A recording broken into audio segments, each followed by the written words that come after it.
Magandang araw, ako si Binibining Ninya Renero mula sa BSN 3. At sa araw na ito ay ating malalaman ang patungkol sa analohiya. Ngunit bago yan ay narito muna ang ating mga layunin.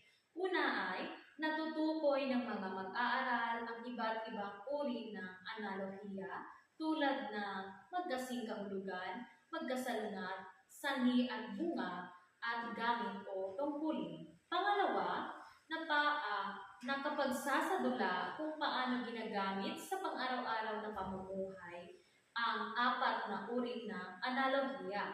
At ang pangatlo naman ay napapahalagahan ng mga mag-aaral ang kahalagahan ng analohiya sa malinaw at epektibong komunikasyon o pakikipagkomunikasyon o pagbibigay ng ideya. Okay, so ano nga ba ang analohiya?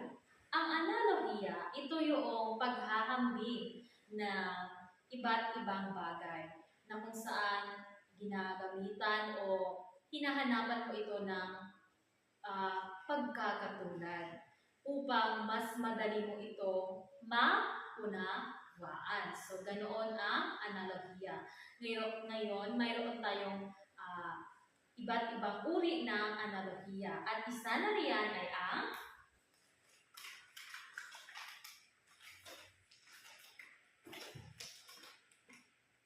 magkasing kahulugan na analohiya. Okay, so halimbawa, masaya at maligaya. So kapag sinasabi natin magkasing kahulugan na analohiya, ito yung paghahambing ng dalawang magkaparehong bagay. At ang pangalawa naman ay ang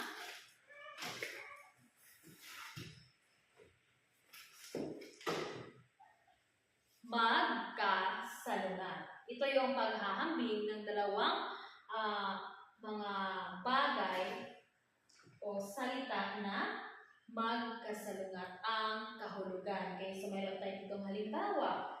Halimbawa, mainit at malamig.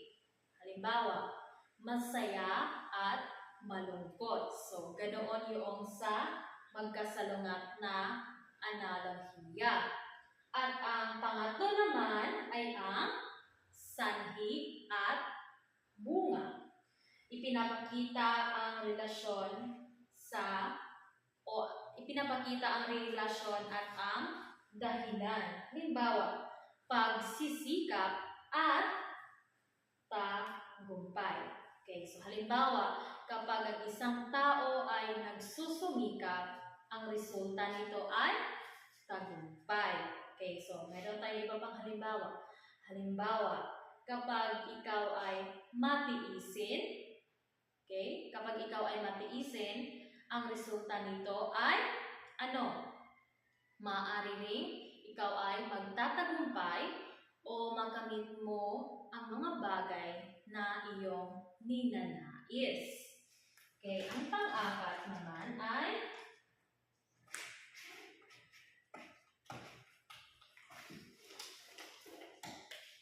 gamit o tungkulin. Okay, so ayan. Ipinapakita ang layunin o gamit ng isang bagay. Okay, halimbawa, lapis. Ito ay para sa pagsusulat. Okay, ano pa ba? Halimbawa, doktor. Ito ay para sa ospital. Okay, so ganoon. At halimbawa pa, iba pang halimbawa, guro.